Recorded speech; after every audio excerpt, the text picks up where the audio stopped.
എല്ലാവർക്കും ടെക് സൊല്യൂഷൻസിൻ്റെ പുതിയൊരു ക്ലാസ്സിലേക്ക് സ്വാഗതം.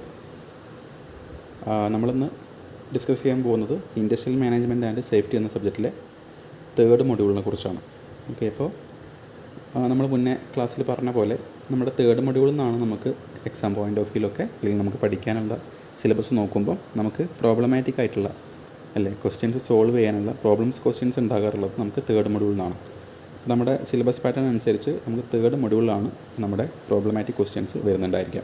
അപ്പോൾ വളരെ എളുപ്പമുള്ള പ്രോബ്ലംസാണ് നമുക്ക് ഈ ഒരു മൊഡ്യൂളിൽ വരുന്നുണ്ടായിരിക്കുക. പെട്ടെന്ന് കാര്യങ്ങൾ മനസ്സിലാക്കിയിട്ട് നമുക്ക് ഉറപ്പായിട്ട് നല്ല സ്കോർ നമുക്ക് ഈ ഒരു മൊഡ്യൂളിൽ നിന്ന് നമുക്ക് നേടാൻ സാധിക്കും. ഓക്കെ, അപ്പോൾ നമ്മൾ ഇന്നത്തെ ക്ലാസ് സ്റ്റാർട്ട് ചെയ്യാൻ പോവുകയാണ്. നമുക്ക് ആ ഒരു പ്രോബ്ലം ഒക്കെ നമുക്ക് ചെയ്യണമെങ്കിൽ നമുക്ക് ആദ്യം കുറച്ച് തിയറി ടോപ്പിക്സിനെ കുറിച്ച് കുറച്ച് കാര്യങ്ങൾ മനസ്സിലാക്കി വെക്കേണ്ടതുണ്ട്. ആ തിയറി ഡീറ്റെയിൽ ആയിട്ട് നല്ല രീതിയിൽ മനസ്സിലാക്കി വെച്ചിട്ടുണ്ടെങ്കിൽ മാത്രമേ നമുക്ക് ആ ഒരു പ്രോബ്ലമൊക്കെ നമുക്ക് സോൾവ് ചെയ്യാൻ നമുക്ക് എളുപ്പമായിട്ട് തോന്നുള്ളൂ, അല്ലെങ്കിൽ നമുക്ക് ബുദ്ധിമുട്ടാവാനാണ് ചാൻസ് ഉള്ളത്. സോ നമുക്കിതിൽ കുറച്ച് തിയറി ടോപ്പിക്സ് വരുന്നുണ്ടായിരിക്കുക. പ്രധാനമായിട്ടും പ്രൊജക്റ്റ് മാനേജ്മെൻറ്റിനെ കുറിച്ചാണ്. ഓക്കെ, അതായത് നമുക്കറിയാവുന്ന പോലെ ഒരു പ്രൊജക്റ്റ് മാനേജ്മെൻറ്റ് എന്ന് പറയുന്ന 3 ഫേസുകളാണ് പ്രധാനമായിട്ടും വരുന്നത്. ഇതിൽ വരുന്നതാണ് പ്ലാനിങ് ഫേസും, പിന്നെ സ്കെഡ്യൂളിങ്ങും, അതുപോലെ കൺട്രോളിങ്ങും. അപ്പോൾ നമുക്ക് ഇവിടെ വരുന്നത് നമ്മൾ ഈ ഒരു പ്രൊജക്റ്റ് മാനേജ്മെൻറ്റ് നമ്മൾ ചെയ്യുന്നത് നെറ്റ്വർക്ക് അനാലിസിസ് ഉപയോഗിച്ചായിരിക്കും നമ്മൾ ഈ ഒരു പ്രൊജക്റ്റ് നമ്മൾ മാനേജ് ചെയ്യുന്നുണ്ടായിരിക്കുക. നമ്മുടെ ഈ ഒരു മൊഡ്യൂളിനെ കുറിച്ച് നമ്മൾ നോക്കുകയാണെങ്കിൽ നമുക്കിതിൽ വരുന്ന നെറ്റ്വർക്ക് അനാലിസിസിനെ കുറിച്ചാണ് നമുക്കിവിടെ വരുന്നുണ്ടായിരിക്കുക. ഓക്കെ, നെറ്റ്വർക്ക് അനാലിസിസ് ആണ് നമുക്ക് ഇവിടെ വരുന്നുണ്ടായിരിക്കുക. നമ്മൾ ആ ഒരു നെറ്റ്വർക്ക് അനാലിസിസ് എന്ന് പറയുന്ന സംഭവം നമ്മൾ ചെയ്യുന്നത് പ്രധാനമായിട്ടും 2 രീതിയിലാണ്, അല്ലെങ്കിൽ നമ്മൾ രണ്ട് ഫോർമാറ്റിലാണ് നമ്മൾ ഈ നെറ്റ്വർക്ക് അനാലിസിസ് നമ്മൾ പഠിക്കുന്നുണ്ടായിരിക്കുക. അതിൽ വരുന്നതാണ് നിങ്ങൾ കേട്ടിട്ടുണ്ടായിരിക്കും CPM-ഉം അതുപോലെ തന്നെ PERT. ഓക്കെ, അപ്പോൾ ഞാൻ ജസ്റ്റ് ഓവറോൾ നമ്മുടെ ഈ ഒരു മൊഡ്യൂളിനെ കുറിച്ച് ജസ്റ്റ് പറഞ്ഞതേ ഉള്ളൂ. ഞാൻ പറഞ്ഞ പോലെ ഇവിടെ കുറച്ച് ബേസായിട്ട് നമുക്ക് കുറച്ച് പോയിൻറ്റ്സിനെ കുറിച്ചും കുറച്ച് ടേംസിനെ കുറിച്ചും നമുക്ക് മനസ്സിലാക്കി വെക്കേണ്ടതുണ്ട്. അപ്പോൾ ആദ്യം നമുക്ക് ജസ്റ്റ് ഞാൻ ഒരു ഓവറോൾ ഐഡിയ കിട്ടാൻ വേണ്ടി ജസ്റ്റ് പറഞ്ഞുള്ളൂ. നമ്മൾ ക്ലാസ് തുടങ്ങിയിട്ടില്ല, നമ്മൾ ടോപ്പിക്കിൽ നമുക്ക് എന്തെങ്കിലും വഴിയെ കിടക്കാം. ഓക്കെ, ഇപ്പോൾ ഇതൊക്കെയാണ് നമുക്കിതിൽ ഈ ഒരു മൊഡ്യൂളിൽ പഠിക്കാനുണ്ടായിരിക്കുക. നമുക്ക് ആക്ടിവിറ്റി എന്താണ്, പിന്നെ എന്താണ് CPM, അതുപോലെ എന്താണ് PERT, അതുപോലെ എന്താണ് ഒരു ഇവൻ്റ് എന്ന് പറഞ്ഞാൽ, അങ്ങനെ ഓരോരോ ചെറിയ ചെറിയ കാര്യങ്ങളുണ്ട്. ഇവിടെ നിന്നൊക്കെ നമുക്ക് എക്സാം പോയിൻ്റ് ഓഫ് വ്യൂ 1 മാർക്കിനും അതുപോലെ 3 മാർക്കിനൊക്കെ ക്വസ്റ്റ്യൻസ് ഉണ്ടായിരിക്കും. അതുപോലെ നമുക്ക് ഞാൻ പറഞ്ഞ പോലെ നമുക്ക് 7 മാർക്കിൻ്റെ ക്വസ്റ്റ്യൻസൊക്കെ പൊതുവെ സാധാരണഗതിയിൽ നമുക്ക് ആ ഒരു പ്രോബ്ലം സോൾവ് ചെയ്യാനായിരിക്കും ഉണ്ടായിരിക്കാം. നമുക്കൊരു പ്രോബ്ലം സോൾവ് ചെയ്യുക എന്ന് പറയുമ്പോൾ ചെറിയ ചെറിയ കാര്യങ്ങൾ മാത്രമേ വരുന്നുള്ളൂ. നമുക്കൊരു ചാർട്ട് വരയ്ക്കാനും, ഒരു നെറ്റ്വർക്ക് ചാർട്ട് വരയ്ക്കാനും, ആ ചാർട്ട് ഉപയോഗിച്ച് 1-2 കാര്യങ്ങളൊക്കെ നമ്മൾ കണ്ടെത്താനും മാത്രമേ ഉള്ളൂ. വളരെ ഈസി ആയിട്ടുള്ള കാര്യങ്ങൾ നമുക്ക് ഈസിയായിട്ട് നമുക്ക് മനസ്സിലാക്കി പഠിച്ചു പോകാൻ പറ്റും. ഓക്കെ, അപ്പോൾ ഇത്രയാണ് നമുക്ക് ജസ്റ്റ് ഒരു ഓവറോൾ ഐഡിയ നമ്മൾ നോക്കുമ്പോൾ നമ്മുടെ ഒരു മൊഡ്യൂൾസിൽ ഒരു തേർഡ് മൊഡ്യൂൾ നമുക്ക് വരുന്നുണ്ടായിരിക്കും. ഓക്കെ, അപ്പോൾ നമുക്ക് ക്ലാസ്സിലേക്ക് പോകാം. സോ നിങ്ങൾക്ക് ഇവിടെ ഒരു നമ്മുടെ പുതിയൊരു PPT ആണ് ഞാനിവിടെ ഓപ്പൺ ആക്കിയുള്ളത്. നേരത്തെ കാണിച്ച PPT ഞാനുണ്ടാക്കിയ PPT ആയിരുന്നു. പക്ഷേ ഇത് വേറെ ഏതൊരു സാറ്, നമ്മുടെ ഏതൊരു കോളേജിൽ വർക്ക് ചെയ്യുന്ന സാറ് ഉണ്ടാക്കിയ PPT ആണ്. അപ്പോൾ ഇതെൻ്റെ PPT അല്ല, ജസ്റ്റ് ധാരാളം ഉണ്ടാക്കുന്ന അദ്ദേഹത്തിൻ്റെ പേര് പോലും ഇതിൽ കൊടുത്തിട്ടില്ല. ഓക്കെ, അപ്പോൾ ജസ്റ്റ് അദ്ദേഹത്തിൻ്റെ PPT ആണ് നമ്മുടെ യൂസ് ചെയ്യുന്നത്. അപ്പോൾ തേർഡ് മൊഡ്യൂളിൽ നമ്മൾ നേരത്തെ പറഞ്ഞ പോലെ പ്രൊജക്റ്റ് മാനേജ്മെൻറ്റ് ടെക്നിക്സിനെ കുറിച്ചാണ് നമുക്ക് ഈ ഒരു മൊഡ്യൂളിൽ പഠിക്കാനുണ്ടായിരിക്കാം. ഓക്കെ, നമ്മുടെ ഹെഡിങ് നോക്കുക, പ്രൊജക്റ്റ് മാനേജ്മെൻറ്റ് ടെക്നിക്സ് ആണ്. അതിൽ വരുന്നത് ഫസ്റ്റ് പറയുന്നത് നെറ്റ്വർക്ക് അനാലിസിസിനെ കുറിച്ചാണ്. നമുക്ക് നോക്കാം എന്താണ് ഈ നെറ്റ്വർക്ക് അനാലിസിസ് എന്ന് പറഞ്ഞാൽ. Network analysis is a system which plans projects both large and small by analysing the project activities. അതായത് നെറ്റ്വർക്ക് അനാലിസിസ് എന്ന് പറയുന്നത് എന്താണ്, വിച്ച് പ്ലാൻസ് പ്രൊജക്ട്സ്, എന്താണ് പ്രൊജക്റ്റിനെ കുറിച്ച്, അല്ലെങ്കിൽ ഒരു പ്രൊജക്റ്റ് നമ്മൾ ഏറ്റെടുക്കുന്ന സമയത്ത്, അല്ലെങ്കിൽ നമ്മൾ ആ പ്രൊജക്റ്റ് പിന്നെ ഇനീഷ്യൽ തൊട്ട് നമ്മൾ ഫൈനൽ സ്റ്റേജ് വരെ എത്തിക്കാൻ വേണ്ടി നമ്മൾ ചെയ്യുന്ന കാര്യങ്ങൾ, ഏതൊക്കെ കാര്യങ്ങൾ ചെയ്യേണ്ടി വരും, അല്ലെങ്കിൽ നമ്മൾ എന്തൊക്കെ പ്രോസസ്സുകൾ ചെയ്യേണ്ടി വരും, നമ്മൾ എന്തൊക്കെ ജോലികൾ ചെയ്യേണ്ടി വരും, എത്രത്തോളം സമയം അതിനെടുക്കുന്നുണ്ടായിരിക്കും, അങ്ങനെയുള്ള കാര്യങ്ങൾ നമ്മൾ എന്ത് ചെയ്യാം, മുൻകൂട്ടി അതിന് ഒരു പല ആക്ടിവിറ്റീസായിട്ട് തരംതിരിച്ച് ആ ചെയ്യുന്നൊരു പ്ലാനിങ്ങാണ് നമ്മൾ നെറ്റ്വർക്ക് അനാലിസിസ് എന്ന് പറയുന്നത്. നമ്മൾ ഏറ്റവും എളുപ്പത്തിൽ പറയുകയാണെങ്കിൽ ഇപ്പോൾ നമ്മളൊരു ഏറ്റവും സിമ്പിളായിട്ട് പറയാൻ നമ്മൾ സാധാരണ ഗതിയിൽ നമ്മുടെ കൺസ്ട്രക്ഷൻ, നമ്മളൊരു ബിൽഡിംഗ്, നമ്മളൊരു വീട് ഉണ്ടാക്കാൻ പോകുമെന്ന് വിചാരിക്കാം. നമ്മൾ ആ വീട് ഉണ്ടാക്കാൻ പോകുന്ന സമയത്ത് നമ്മൾ ആദ്യം എന്ത് ചെയ്യും, നമ്മുടെ കയ്യിൽ നമുക്കൊരു ബഡ്ജറ്റ് ഉണ്ടായിരിക്കും, ഇത്ര രൂപ നമ്മുടെ കയ്യിലുണ്ട്, അതുപോലെ നമുക്ക് ആ രൂപേനെ കൊണ്ട് നമുക്ക് ഇത്ര ഒരു സ്ക്വയർ ഫീറ്റുള്ള വീടായിരിക്കും ഉണ്ടാക്കേണ്ടി വരിക. അതുപോലെ തന്നെ നമുക്ക് ഏതൊക്കെ മെറ്റീരിയൽസ് നമുക്ക് നമ്മുടെ വീട്ടിൽ ഉപയോഗിക്കാം, ഏത് ടൈപ്പ് ഓഫ് നമുക്ക് മരങ്ങൾ ആവശ്യം ഉണ്ടായിരിക്കും, ഫർണിച്ചേഴ്സിൻ്റെ അല്ലെങ്കിൽ നമ്മുടെ വാതിൽ ജനലൊക്കെ ഉണ്ടാക്കാനുള്ള ഫർണിച്ചേഴ്സ് ആവശ്യം ഉണ്ടായിരിക്കും. അല്ലെങ്കിൽ നമുക്ക് ഫ്ലോറിങ് ചെയ്യാനുള്ള മാർബിളോ ടൈൽസോ അല്ലെങ്കിൽ പല പല ടൈപ്സ് ഓഫ് മെറ്റീരിയൽസ് നമുക്ക് ആവശ്യമുണ്ടായിരിക്കും. അപ്പോൾ നമ്മൾ ആദ്യം ഇതിനെക്കുറിച്ച് നമ്മൾ പ്ലാൻ ചെയ്യും അല്ലേ. എന്ത് ചെയ്യുന്നുണ്ട്, ആ പ്ലാൻ നമ്മൾ ഫൈനൽ നമ്മൾ എക്സിക്യൂട്ട് ചെയ്തിട്ടാണ് നമ്മൾ ഫൈനൽ പ്രൊഡക്റ്റായിട്ട് നമ്മുടെ വീടാക്കി മാറ്റുന്നുണ്ടായിരിക്കാം. അപ്പോൾ നമ്മൾ ആ വീട് ഉണ്ടാക്കുന്ന സമയത്ത് നമ്മൾ ഏത് രീതിയിലൊക്കെ ഏതൊക്കെ പ്രോസസ്സുകൾ അല്ലെങ്കിൽ ഏതൊക്കെ സ്റ്റേജിൽ നമ്മൾ ഏതൊക്കെ രീതിയിൽ മുന്നോട്ട് കൊണ്ടുപോയാൽ നമുക്ക് എളുപ്പത്തിൽ ഏറ്റവും ഒപ്റ്റിമൽ ലെവലിൽ നമുക്ക് എന്ത് ചെയ്യാം, അതായത് വളരെ ചുരുങ്ങിയ ചിലവ് എന്നല്ല ഉദ്ദേശിക്കുന്നത്, എല്ലാ കാര്യവും നമ്മൾ ഒപ്റ്റിമമായിട്ട് ചെയ്യാം. അതായത് ഇപ്പോൾ നമ്മൾ കുറഞ്ഞ സമയം കൊണ്ട് അല്ലെങ്കിൽ നമ്മുടെ സമയം ലാഭിക്കണം, അതുപോലെ നമ്മൾ ഇൻവെസ്റ്റ് ചെയ്യുന്ന രൂപ ലാഭിക്കണം, അതുപോലെ അങ്ങനെയുള്ള കാര്യങ്ങളെല്ലാം കൂടി നമ്മൾ ഒപ്റ്റിമൽ ലെവലിലേക്ക് നമുക്ക് എത്തിക്കണം. അപ്പോൾ അങ്ങനെ ചെയ്യാൻ വേണ്ടി നമ്മൾ എന്ത് ചെയ്യും, നമ്മൾ നെറ്റ്വർക്ക് അനാലിസിസ് ചെയ്യും അല്ലേ. അപ്പോൾ നമ്മളൊരു നെറ്റ്വർക്ക് ചാർട്ട് ഉണ്ടാക്കും.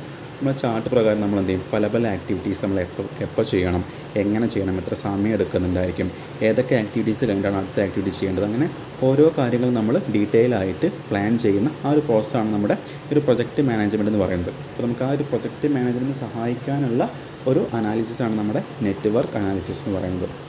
അതായത് ഒന്നുകൂടി എളുപ്പത്തിൽ മനസ്സിലാക്കാനായിട്ട് നമുക്കറിയാം, നമ്മളൊരു വീട് വെക്കുകയാണെങ്കിൽ നമ്മൾ വീട് വെക്കുമ്പോൾ നമുക്കറിയാം നമ്മുടെ വീട് നമ്മൾ ഫൈനലി നമ്മൾ പെയിൻറ്റ് ചെയ്യാറുണ്ട് അല്ലേ. പിന്നെ നമുക്ക് പ്ലംബിംഗ് വർക്ക് ഉണ്ടായിരിക്കും, അല്ലെങ്കിൽ ഇലക്ട്രിക്കൽ വർക്കുകൾ ഉണ്ടായിരിക്കും. നമ്മൾ ആദ്യം ചെയ്യുന്ന വർക്ക് ഇലക്ട്രിക്കൽ വർക്കായിരിക്കുമോ, അല്ലെങ്കിൽ നമ്മൾ ആദ്യം ചെയ്യുന്ന വർക്ക് പ്ലംബിങ്ങിൻ്റെ വർക്കായിരിക്കുമോ?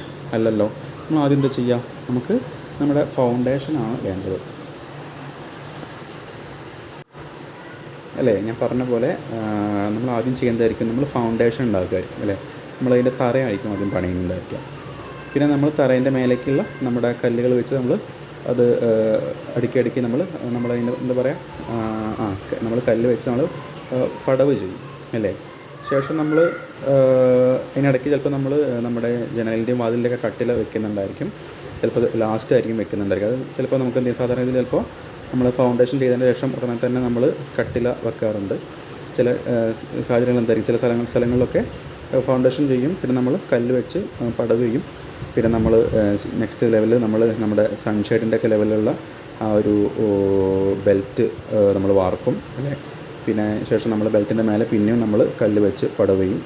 അത് കഴിഞ്ഞിട്ട് നമ്മൾ പിന്നെ നമ്മുടെ കോൺക്രീറ്റിൻ്റെ വീടാണെങ്കിൽ കോൺക്രീറ്റിൻ്റെ വർക്കായിരിക്കും ചെയ്യുന്നുണ്ടായിരിക്കാം അല്ലേ. അപ്പോൾ അതിൻ്റെ ഒരു കറക്റ്റായിട്ടൊരു പ്രൊസീജിയർ ഉണ്ടല്ലേ, ഏതൊക്കെ ആദ്യം ചെയ്യണം, അല്ലെങ്കിൽ ഇന്ന കാര്യം ചെയ്തിട്ടായിരിക്കും നമ്മൾ അടുത്ത കാര്യം ചെയ്യേണ്ടി വരിക. അപ്പോൾ അങ്ങനെ പറഞ്ഞു പോകുമ്പോൾ നമ്മൾ കോൺക്രീറ്റ് ചെയ്യും.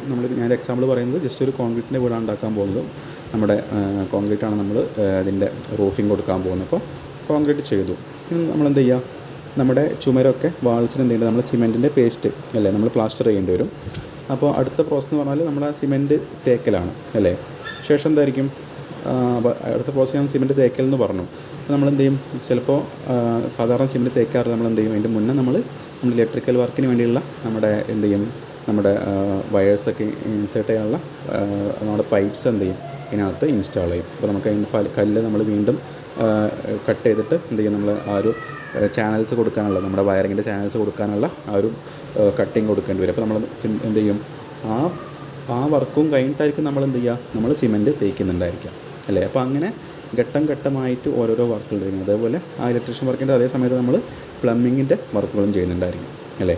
അല്ലാണ്ട് നമ്മൾ എന്ത് ചെയ്യില്ല, നമ്മൾ ഈ പറഞ്ഞ പോലെ കോൺക്രീറ്റ് ചെയ്തു ശേഷം നമ്മൾ വാൾസ് എല്ലാം സിമെൻറ്റ് തേച്ചു, പിന്നെ നമ്മൾ സിമെൻറ്റ് എന്ത് ചെയ്യില്ല, നമ്മൾ അത് ബ്രേക്ക് ചെയ്തിട്ട് അല്ലെങ്കിൽ കട്ട് ചെയ്തിട്ട് നമ്മൾ എന്ത് ചെയ്യില്ല, നമ്മൾ പ്ലംബിങ്ങിൻ്റെ വർക്കോ അല്ലെങ്കിൽ ഇലക്ട്രീഷ്യൻ വർക്കോ ചെയ്യാറില്ല. കാരണം നമുക്ക് അത്രയും എന്ത് ചെയ്യും, നമ്മുടെ സിമെൻറ്റിൻ്റെ അത്രയും എമൗണ്ട് നമുക്ക് നഷ്ടപ്പെടും, അധികം വർക്കിംഗ് ടൈം കൂടുതലാവും, പിന്നെ നമുക്ക് അവിടെ സിമെൻറ്റ് വീണ്ടും ഉപയോഗിക്കേണ്ടി വരും. അപ്പോൾ അങ്ങനെയൊക്കെ നോക്കുമ്പോൾ നമുക്ക് കുറേ നഷ്ടം സംഭവിക്കും.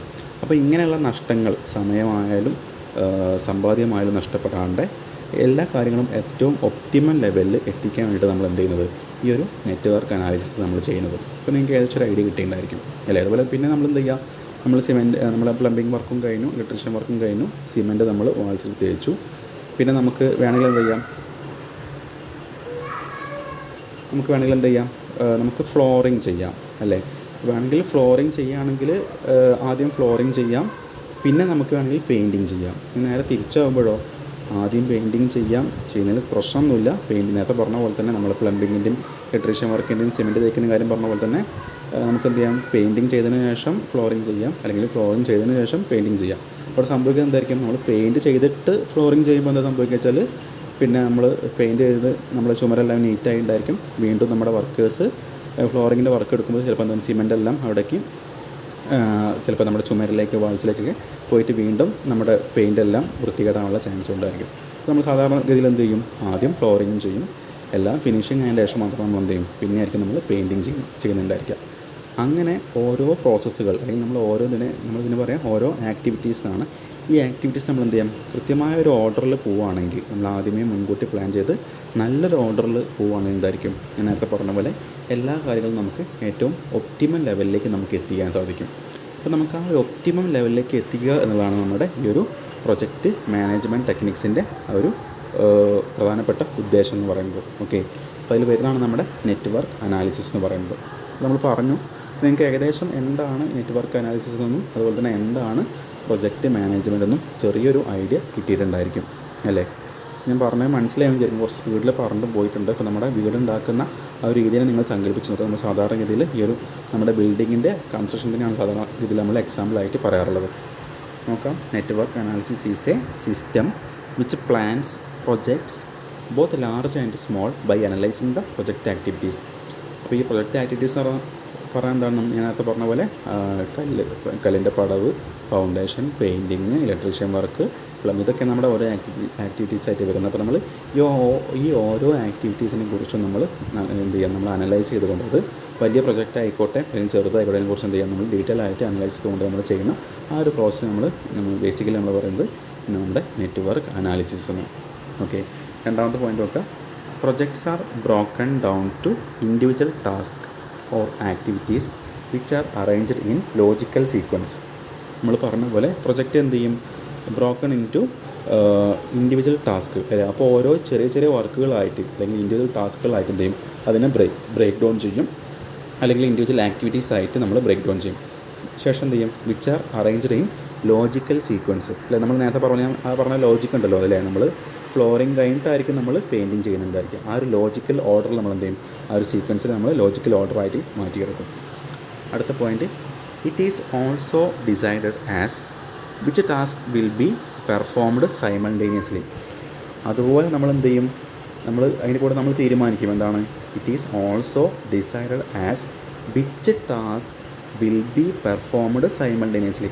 ഏതൊക്കെ ടാസ്കുകൾ അല്ലെങ്കിൽ ഏതൊക്കെ ആക്ടിവിറ്റീസ് അല്ലെങ്കിൽ ഏതൊക്കെ ജോലികൾ ഒരേ സമയത്ത് ചെയ്യാൻ പറ്റും. ഞാൻ പറഞ്ഞ പോലെ നമ്മുടെ വീടിൻ്റെ കൺസ്ട്രക്ഷൻ നമുക്ക് പറയാൻ പറ്റും, വേണമെങ്കിൽ പ്ലംബിങ്ങും നമ്മുടെ ഇലക്ട്രിക്കൽ വർക്കും നമുക്ക് എന്ത് ചെയ്യാം, ഒരേ സമയം വേണമെങ്കിൽ നമുക്ക് ചെയ്യാവുന്നതാണ് അല്ലേ. അപ്പോൾ അതുപോലത്തെ ഏതൊക്കെ ആക്ടിവിറ്റീസാണ് നമുക്ക് ഒരേ സമയത്ത് ചെയ്യാൻ പറ്റുക, ആ കാര്യം നമ്മൾ എന്ത് ചെയ്യും, ഡിസൈഡ് ചെയ്ത് വെക്കും.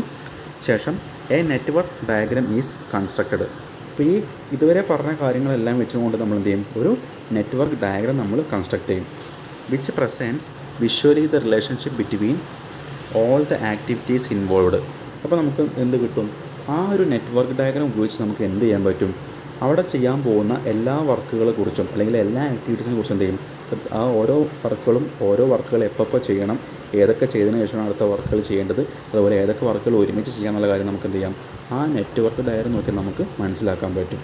Okay, times, cost and other resources are allocated to different activities. നേരത്തെ പറഞ്ഞ പോലെ നമ്മളെന്ത് ചെയ്യും, നമ്മുടെ സമയം ലാഭിക്കണം, അതുപോലെ നമ്മുടെ ചിലവാക്കുന്ന ആ ഒരു സമ്പാദ്യം അല്ലെങ്കിൽ നമ്മൾ അതിൻ്റെ എക്സ്പെൻസും നമുക്ക് ലാഭിക്കണം. അതൊക്കെ എന്ത് ചെയ്യും, നമ്മൾ ഏറ്റവും ഒപ്റ്റിമൽ ലെവലിലേക്ക് എത്തിക്കണം. ഇതാണ് നമ്മളെ ഒരു പ്രൊജക്റ്റ് മാനേജ്മെൻറ്റിനെ കുറിച്ചും അതുപോലെ തന്നെ നെറ്റ്വർക്ക് അനാലിസിസിനെ കുറിച്ചും ഏറ്റവും ബേസായിട്ട് നിങ്ങൾ മനസ്സിലാക്കേണ്ട കാര്യം. ഓക്കെ, ഇപ്പോൾ ഞാൻ പറഞ്ഞ പോലെ നമ്മുടെ ക്ലാസ്സിൻ്റെ തുടക്കത്തിൽ പറഞ്ഞു, നമ്മൾ ഈ നെറ്റ്വർക്ക് അനാലിസിസ് നമ്മൾ കണ്ടക്ട് ചെയ്യുന്നത് പ്രധാനമായിട്ടും ഈ പറയുന്ന 2 മെത്തേഡ് ഉപയോഗിച്ചാണ്. അതിൽ വരുന്നതാണ് ക്രിറ്റിക്കൽ പാത്ത് മെത്തേഡ് അഥവാ CPM എന്ന് പറയും, അതുപോലെ PERT programme evaluation and review technique. അപ്പോൾ നമ്മൾ ഈ 2 മെത്തേഡ് ഉപയോഗിച്ചാണ് നമ്മൾ സാധാരണഗതിയിൽ നമ്മൾ നെറ്റ്വർക്ക് അനാലിസിസ് ചെയ്യാറുള്ളത്. ഓക്കെ, അപ്പോൾ നമ്മൾ ഈ ഒരു CPMൻ്റെയും അതുപോലെ PERTൻ്റെയും ആപ്ലിക്കേഷൻസ് എന്ന് പറയുന്നത് ഇവിടെ പറഞ്ഞ പോലെ ഈ കാണുന്നതൊക്കെയാണ്. അതായത് റിസർച്ച് ആൻഡ് ഡെവലപ്മെൻറ്റ്. നമ്മളിപ്പോൾ നമ്മൾ ഏതെങ്കിലും ഒരു സോഫ്റ്റ്വെയർ പുതിയതായിട്ട് ഡെവലപ്പ് ചെയ്യാൻ പോവുകയാണെന്ന് വിചാരിക്കുക. നമ്മുടെ ഒരു കമ്പ്യൂട്ടർ എഞ്ചിനീയേഴ്സ് അല്ലെങ്കിൽ ഇലക്ട്രോണിക്സ് എഞ്ചിനീയേഴ്സൊക്കെ നമ്മൾ പുതിയൊരു പ്രൊഡക്റ്റ് ഉണ്ടാക്കാൻ പോവുകയാണ്, അല്ലെങ്കിൽ പുതിയൊരു മെഷീനോ അല്ലെങ്കിൽ പുതിയൊരു ഡിവൈസോ ഉണ്ടാക്കാൻ പോവുകയാണ്, അല്ലെങ്കിൽ പുതിയൊരു സോഫ്റ്റ്വെയർ ഇൻസ്റ്റാൾ ചെയ്യാൻ പോവുകയാണ്. ഇതിപ്പോൾ നമ്മുടെ ഒരു ISRO പോലത്തെ അല്ലെങ്കിൽ VCC പോലത്തെ DRDO പോലത്തെ അല്ലേ, അവരെന്ത് ചെയ്യാണ്, പുതിയൊരു റോക്കറ്റ് വിക്ഷേപിക്കാൻ പോവുകയാണ് അല്ലേ. അപ്പോൾ അങ്ങനത്തെ സാഹചര്യങ്ങളൊക്കെ എന്തായിരിക്കും, കുറേ പ്രോഗ്രാംസ് അല്ലെങ്കിൽ കുറേ ആക്ടിവിറ്റീസ് ചെയ്യേണ്ടി വരും, അല്ലെങ്കിൽ കുറേ ജോലികളുണ്ടായിരിക്കും. അപ്പോൾ ഈ പറഞ്ഞ പോലെ ഏതൊക്കെ ജോലികൾ ഏതൊക്കെ സമയത്ത് ഏതൊക്കെ ഒരുമിച്ച് ചെയ്യാമെന്നുള്ള കാര്യം നമ്മൾ എന്തെങ്കിലും കൃത്യമായിട്ട് ഒരു നെറ്റ്വർക്ക് ഡയഗ്രാം ഉണ്ടാക്കി നമ്മൾ അനാലിസിസ് ചെയ്യും. ഓക്കെ, അപ്പോൾ അവിടെ ആപ്ലിക്കേഷൻസ് വരുന്ന റിസർച്ച് ആൻഡ് ഡെവലപ്മെൻറ്റ്, നമ്മൾ നേരത്തെ പറഞ്ഞ പോലെ സിവിൽ എഞ്ചിനീയറിങ്ങിൻ്റെ പ്രധാനപ്പെട്ട കൺസ്ട്രക്ഷൻ വർക്കിന് നമ്മുടെ പാലുണ്ടാക്കുക, ബ്രിഡ്ജ് ഉണ്ടാക്കുക, നമ്മുടെ റോഡ് ഉണ്ടാക്കുക, നമ്മൾ വീടുണ്ടാക്കുക, എല്ലാം ഇതിൽ വരുന്നതാണ്. പിന്നെ major plant building and equipment maintenance and overhauls, നമ്മുടെ പ്ലാന്റിൻ്റെ ഒക്കെ വലിയ നമ്മുടെ പവർ പ്ലാന്റിൻ്റെയോ അല്ലെങ്കിൽ നമ്മുടെ വലിയ എക്യുപ്മെൻറ്റ്സിൻ്റെയോ വലിയ മെഷീൻസിൻ്റെ ഒക്കെ മെയിൻ്റനൻസിൻ്റെ ഒക്കെ ഒരു ഇതെന്ത് ചെയ്യാം, നമുക്ക് നെറ്റ്വർക്ക് അനലൈസ് ചെയ്യാവുന്നതാണ്. അപ്പോൾ നമ്മുടെ ടൗൺ പ്ലാനിങ് എന്ന് പറഞ്ഞാൽ സിവിൽ എഞ്ചിനീയറിങ്ങിൻ്റെ കേസിൽ വരുന്നതാണ് നമ്മുടെ ടൗൺ പ്ലാനിങ് ഒക്കെ. പിന്നെ നമ്മുടെ ഷിപ്പ് ബിൽഡിംഗ്, അതുപോലെ തന്നെ കൺസ്ട്രക്ഷൻ ആൻഡ് റിപ്പയർ, അതുപോലെ modification of existing plans for improvements, ഈ പറഞ്ഞ പോലെ മെയിൻ്റനൻസോ അല്ലെങ്കിൽ നമ്മുടെ പവർ പ്ലാൻസിൻ്റെ ഒക്കെ മെയിൻ്റനൻസോ അല്ലെങ്കിൽ അതിൻ്റെ ഇമ്പ്രൂവ്മെൻറ്റ്സിന് വേണ്ടിയുള്ള മോഡിഫിക്കേഷൻ ചെയ്യുമ്പോഴൊക്കെ നമ്മൾ ഈ ഒരു CPM പെർട്ടോ നമ്മൾ യൂസ് ചെയ്യാറുണ്ട്. അതുപോലെ വെപ്പൺ സിസ്റ്റം ഡെവലപ്മെൻറ്റ്, നേരത്തെ പറഞ്ഞ പോലെ സ്പേസ് പ്രോഗ്രാംസ്, പിന്നെ നേരത്തെ പറഞ്ഞ പോലെ സോഫ്റ്റ്വെയറിൻ്റെ പുതിയ ഇൻസ്റ്റാളേഷനോ അല്ലെങ്കിൽ പുതിയ കണ്ടെത്തലിനൊക്കെ നമ്മൾ ചെയ്യും. ഇങ്ങനെയുള്ള മാനുഫാക്ചറിങ് ആക്ടിവിറ്റീസ് അല്ലേ. അപ്പോൾ building of pressure vessels, boilers, generators, ഇതിൻ്റെയൊക്കെ ആവശ്യങ്ങൾ നമുക്ക് ഇങ്ങനെയുള്ള വലിയ വർക്കിനൊക്കെ നമുക്ക് എന്ത് ചെയ്യാം, ഇതുപോലെ CPM പെർട്ടോ നമുക്ക് എന്ത് ചെയ്യാം, നെറ്റ്വർക്ക് അനാലിസിസിന് വേണ്ടി നമുക്ക് യൂസ് ചെയ്യാവുന്നതാണ്. ഓക്കെ, നമ്മൾ പറഞ്ഞിരിക്കുന്ന കാര്യങ്ങൾ എന്തൊക്കെയാണ്, നമുക്ക് ആദ്യം മനസ്സിലാക്കേണ്ടത് എന്താണ് പ്രൊജക്റ്റ് മാനേജ്മെൻറ്റ് എന്നാണ്. അപ്പോൾ ആ പ്രൊജക്റ്റ് മാനേജ്മെൻറ്റിൽ വരുന്ന ടെക്നിക്സാണ് ഈ നെറ്റ്വർക്ക് അനാലിസിസ് എന്ന് പറയുന്നത്. നമ്മൾ നെറ്റ്വർക്ക് അനാലിസിസ് എന്താണെന്ന് മനസ്സിലാക്കിയിട്ടുണ്ടായിരിക്കും. നെറ്റ്വർക്ക് അനാലിസിസ് നമ്മൾ പ്രധാനമായും ചെയ്യുന്നത് ഈ 2 മെത്തേഡ്സ് ഉപയോഗിച്ചിട്ടാണ്, ക്രിട്ടിക്കൽ പാത്ത് മെത്തേഡും അതുപോലെ തന്നെ പ്രോഗ്രാം ഇവാലുവേഷൻ ആൻഡ് റിവ്യൂ ടെക്നിക്കും. അപ്പോൾ നമ്മളതിൻ്റെ ഷോർട്ട് ഫോമൊന്ന് ഓർത്ത് വെക്കണം, CPM പെർട്ടും. കാരണം മിക്കവാറും ക്വസ്റ്റ്യൻ പേപ്പറിൽ ചിലപ്പോൾ ഷോർട്ട് ഫോം മാത്രമേ ചോദിക്കാറുള്ളൂ. അപ്പോൾ വെച്ച് നമ്മൾ ചെയ്യണം, നമുക്ക് കണ്ടാൽ മനസ്സിലാക്കാൻ പറ്റണം അത് ക്രിട്ടിക്കൽ പാത്ത് മെത്തേഡാണെന്നും പ്രോഗ്രാം ഇവാലുവേഷൻ ആൻഡ് റിവ്യൂ ടെക്നിക്കാണെന്നുള്ള കാര്യം.